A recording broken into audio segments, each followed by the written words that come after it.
Eu quero trazer um outro tema agora e conversar um pouquinho com a Vitória Bel, porque o ministro da Fazenda, Fernando Haddad, lamentou o fato de a medida provisória que tratava da taxação de aplicações financeiras ter sido arquivada pelo Congresso na semana passada.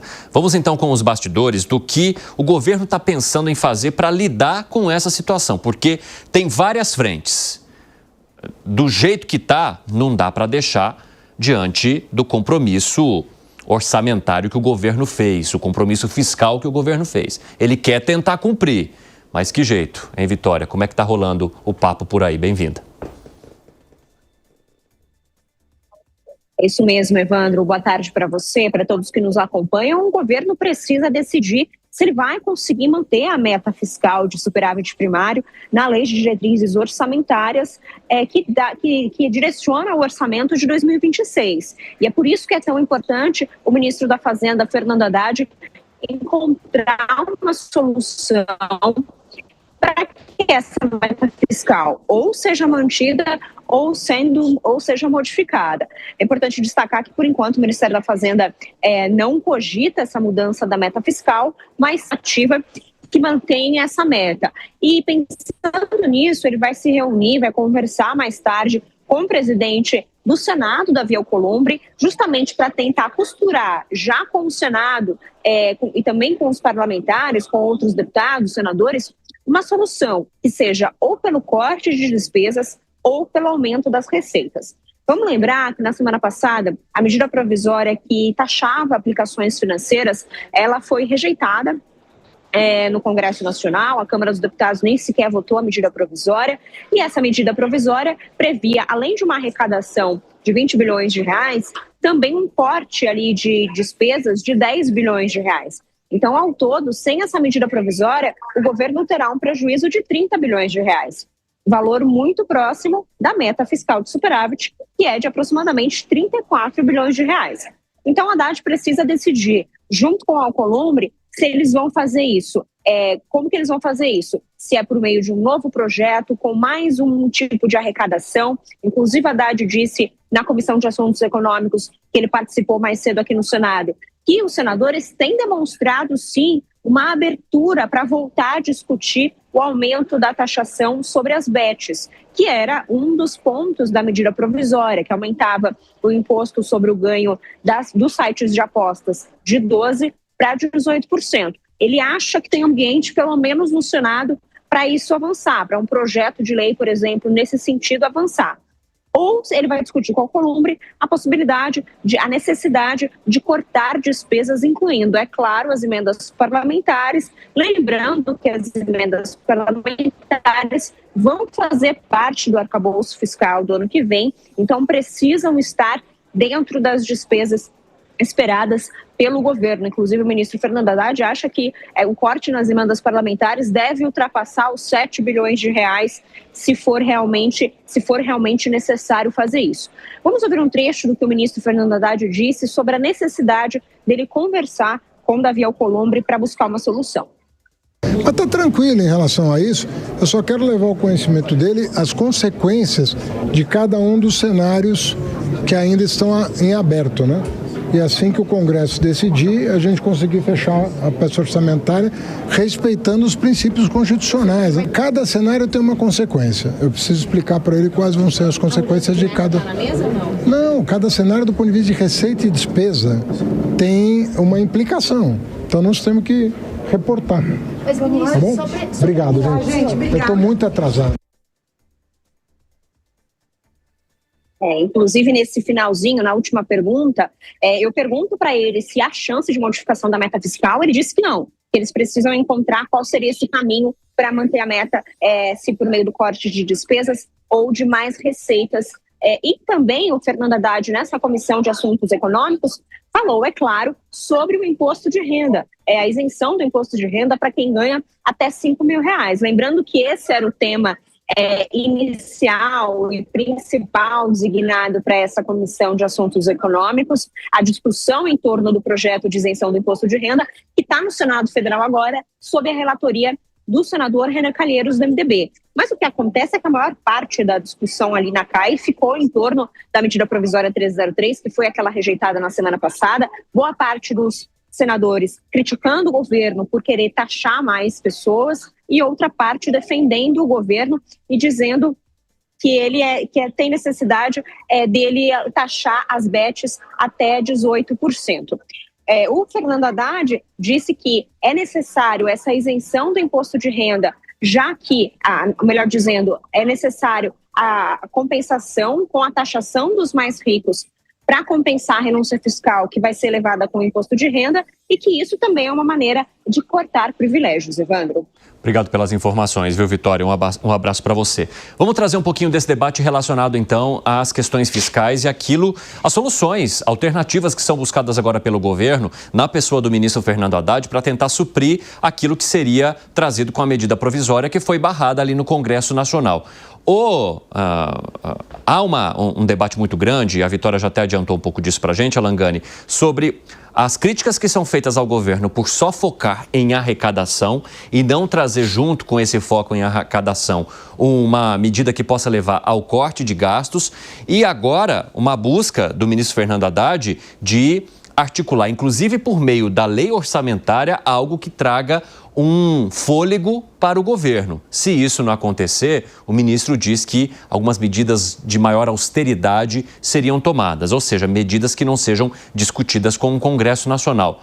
Tem solução boa nessa história? Não tem solução boa, infelizmente, o governo, porque ele já sinaliza que essas medidas que não dependem do Congresso Nacional, provavelmente a gente fale novamente de aumento do IOF. Uma parte daquele aumento, houve uma modificação, ficou apenas aumento em algumas modalidades, mas outras caíram, né? Talvez volte tudo de volta, né? Quer dizer, como era inicialmente antes daquela rusga com o Congresso Nacional. Então, infelizmente, novamente há uma sinalização de mais impostos, mais arrecadação. E, Evandro, não tem jeito. O corte de gastos é doloroso para todo mundo. Então, só tem um jeito. É todo mundo pagar a conta. Então, redução de subsídio para empresário, redução de privilégios na máquina pública, corte de assistencialismo social, infelizmente tem que fazer, porque dinheiro não nasce em árvore, ou uma outra reforma da Previdência, algo do tipo, mas se todo mundo pagar a conta, aí é mais fácil colocar em jogo o corte de gastos. Ô Piperno, o ministro diz que o governo pode adotar uma posição mais firme para suprir a falta de arrecadação. Que posição mais firme seria essa, no teu ponto de vista? A posição mais firme seria provavelmente mexer em emendas. E aí ele, claro, também provocaria lá uma rebelião e um vespeiro. Mas, ok, essa é uma das cartas que estão sobre a mesa. Eu me lembro que o ano passado, quando o governo enviou aquele pacote no final do ano, que gerou aquela disparada do dólar, que falaram que aquilo ia, de novo, quebrar a economia e tal, enfim. Até porque o governo também misturou a história da isenção por 5 mil. Então aproveitaram para especular o diabo, o dólar foi para 6,30 e tal, né? Bom, naquele pacote tinha também a história do corte dos super salários. Deve estar rodando pelo Congresso, porque ninguém mais deu um pio a respeito disso. Mas aquilo fazia parte daquele pacote. Agora, eu vou pegar a penúltima frase de Alangani, que eu acho que ela resume muito. Quer dizer, é importante que todos paguem a conta. E é verdade, é importante que todos paguem a conta. Muito bem. Inclusive quem está gozando até hoje de todas as isenções possíveis. E ontem a gente falou de dividendos, de LCA, de LCI. Tem que cortar privilégios. Ok, tem que cortar super salários, tem que cortar benefícios lá de parlamentares, tem que impedir, o presidente está muito certo nisso, o aumento do número de deputados. O governo também tem que parar de inventar, né, de ser criativo na invenção de gastos e tal. Né? Tudo isso é verdade. Agora, realmente, e aí? Como é que nós vamos fazer com a turma que não paga? Ô, Bruno Musa, sobre essa turma que não pagaria, o ministro da Fazenda diz o seguinte: de fato, a chamada taxação dos BBBs, bets, bancos e bilionários, só é injusta na cabeça de pessoas desinformadas do que está acontecendo no Brasil. Ninguém acha injusto sobretaxar cigarro, bebida. No mundo inteiro é assim. Fecha aspas. Prazer, eu devo ser um dos grandes desinformados, então. Vamos lá, o meu primeiro ponto sobre bets, ok, tribute, mas eu acho que a tributação deve ser puxada a régua para baixo. Por que para baixo? Por tirar todos os privilégios políticos, fazer todos os cortes que o Alan mencionou, fazer todas as reformas urgentes e necessárias, começarmos a medir programas sociais por quem sai e não por quem entra. Quanto mais você mantém a população à margem de uma economia, ou seja, fora do orçamento, como eles adoram usar, menos você investindo ainda em tecnologia, inteligência artificial, a produtividade do país cai. Mais as pessoas precisam de auxílios, esses auxílios emergenciais, auxílios do governo, maior gasto do governo. Então a reforma ela é relativamente simples no papel de ser feita. A questão é que os grupos de interesse não querem. Então eu repito o que eu falei ontem. Para mim, tem que nivelar por baixo as taxações. Veja quem não está pagando, ok? Mas nivele por baixo, retirando os privilégios dos políticos como um todo. Contra os bilionários, já falamos aqui amplamente. O Brasil odeia olhar fatos, dados e números que funcionam e não funcionam nos países lá fora, nas melhores práticas internacionais. Taxar bilionários nunca funcionou por questões simples. O montante que você arrecada é uma fração daquele déficit gigantesco e crescente dos países, é uma fração. Tanto é que mais de 30 países adotaram, acho que tem hoje 5 ou 6 em vigência.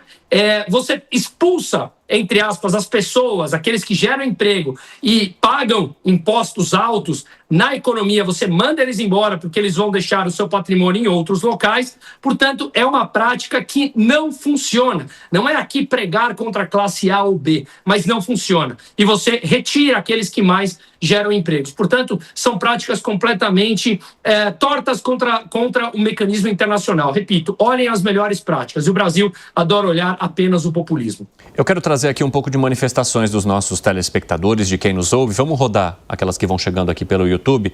Temos uma aqui do Pedro Loreto. Até parece que a direita defende que todo mundo pague a conta. Ela quer que a base da pirâmide social pague. É verdade, Gani? Não, claro que não. Não, para mim não. Eu me identifico com valores mais liberais, conservadores, vocês sabem disso, mas eu acho que todo mundo deve pagar a conta sim. Equidade tributária. Tanto é que eu falei o seguinte, subsídios, privilégios da máquina pública, Evandro, e também assistencialismo, todo mundo pagando a conta. Pedro Loreto, obrigado pela tua participação aqui no 3 em 1, venha sempre. Fala, Bruno Musa, eu vi que você discordou também, por quê? E aí depois eu quero ouvir o nosso Zé Maria Trindade. Essa é uma narrativa que realmente é muito ruim porque pegou e ela facilmente pega na sociedade ao longo dos últimos anos. Não tem nada disso, gente. A questão é, como o Alan falou, todos pagarem. Só que é retirar privilégios dos políticos e não onerar a sociedade. Aqui a grande discussão é que eles querem dividir a sociedade entre ricos e pobres, altos e baixos, negros e brancos, para eles aparecerem como salvadores da pátria. Aqui o que nos pregam é uma retirada de recursos da sociedade de todos em favor do Estado, deles, dos burocratas. O que nós pregamos é a isonomia que fala na Constituição, ok, mas que todos paguem o mínimo possível de impostos, abrindo mão dos privilégios os políticos, os burocratas, o Estado em geral. Fala, Zé Maria Trindade, arremate. Pois é evidente, tem até nome, né? Expansão real da base de arrecadação. Significa isso, que quando a base toda paga, é evidente que aumenta a contribuição, porque essa base é muito maior na pirâmide, né? Agora, essa história de que o rico não paga imposto, isto é uma balela. Paga sim, todos pagam impostos e pagam igual.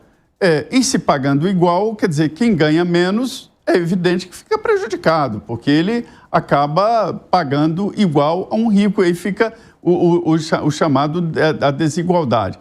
Mas olha, gente, imposto é obrigatório, senão não seria imposto, seria alternativo, outro nome qualquer. Todas as economias, mesmo as mais liberais, têm o tal do imposto embutido, não tem jeito. O que a gente discute aqui são 2 pontos. Primeiro é a justiça, né? A cobrança tem que ser justa. E segundo é o que o Bruno vem batendo, e é verdade. É que se você aumentar demais os impostos, tira uma palavra mágica da realidade, a competitividade. Sem competitividade, o cidadão não vive, a empresa lá embaixo não vive e o país desmorona. Então, se aumentar impostos demais, desmorona. E eu vou repetir uma coisa aqui, empresário não paga imposto, ele transfere o imposto que ele recebe, que ele recolhe do consumidor, ou seja, no final quem paga mesmo é o consumidor, seja ele rico ou pobre.